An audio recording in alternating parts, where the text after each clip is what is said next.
Boom shakalaka. Well, it looks like it's officially bad news for Bitcoin, where price is likely headed, and the three charts for those who still want to have just a little bit of hope. Stay tuned.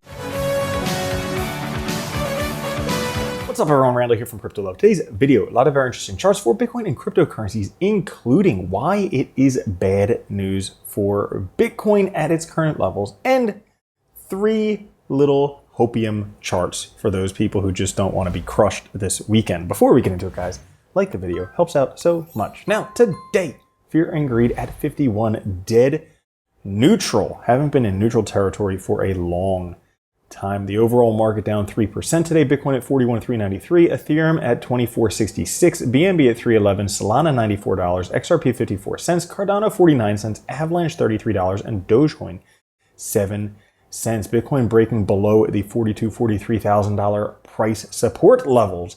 They were very critical, not only breaking through there, but also breaking through the 50-day moving average, this yellow line to the downside, also breaking through year-long support structure to the downside. Now, the last time that Bitcoin broke below the 50-day moving average, this bar pattern in red right here is exactly what it did, which by the end of February would put it on track on this orange line for fair value by halving, $40,000 by halving. Bad news for Bitcoin. Now, all of this followed after a major sell-off last Friday, 1 week ago, which was the largest one-day price drop since the FTX collapse back in November. Seems it was a sell the news type of situation. Anybody who had been accumulating Bitcoin waiting for spot ETFs to get approved, well, as soon as they were approved, that was pretty much the peak, similar to how we saw the peak at the Coinbase IPO launch, also the CME futures launch, and the BITO CME ETF launch. All of those, apparently,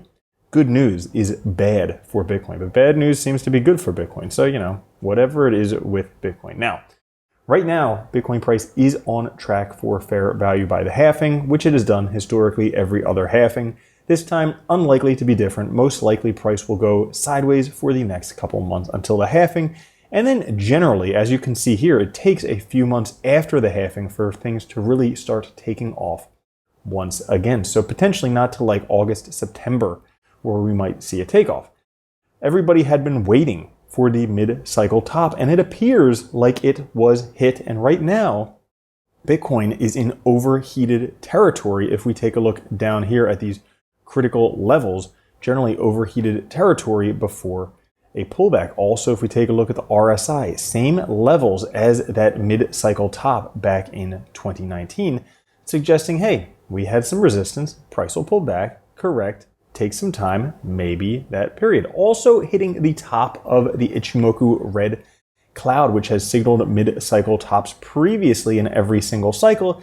It did it once again in this one. Bitcoin hit that, and price has been coming down since then. Now, where could price be headed? Well, based on historically, could be going to retest the 20-week EMA. Right now, that is at $37,500. You can see historically, after rallies, price retested the 20-week EMA, this yellow line right there. So that's where we could be headed in the interim. Also, another very close level to that is the short-term holder call spaces at 37.8, very similar to that 37.5. So that's probably one critical area of support.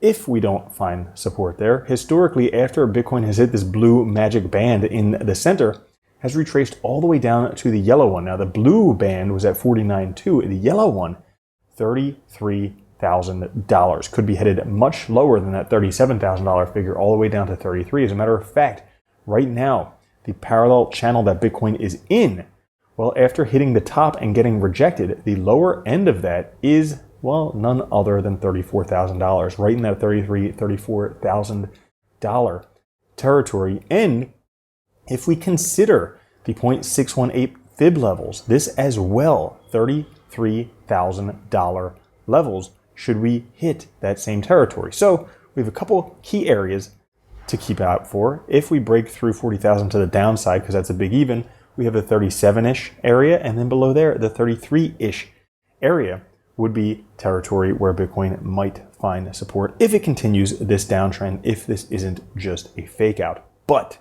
I suspect that breaking below the 50-day moving average and also this support is not a good indication for Bitcoin. Now, for those of you who don't just want to cry all weekend long, here's a couple charts that are important to keep in the back of your mind, just so that we can leave you with a happy ending this weekend. First thing, USDT market cap all-time high. This is important.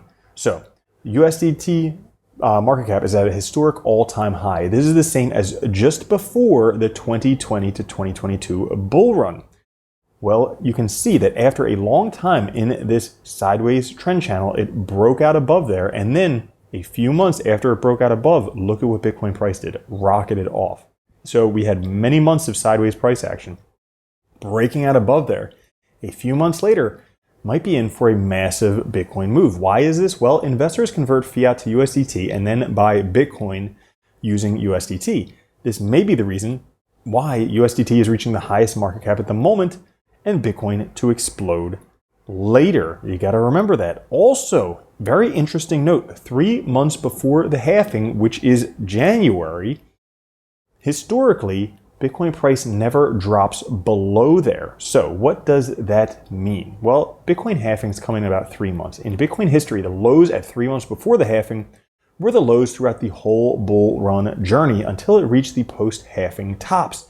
These lows have never been brought back to every single time. In short, you will never see the lows in January in your life again. Now, what those January lows are, we don't necessarily know, because if you take a look back here, take a look at that wick. We had some pretty low lows in January before it once took off again. But whatever happens in January, 11-ish days left, 12 days-ish left, well, you might want to scoop up some Bitcoin at the January lows, because there's a good chance that the price will never come back to these lows again. And lastly, where could we be headed? Well, not guaranteed, but quite possible based on the stock to flow model and power law scarcity.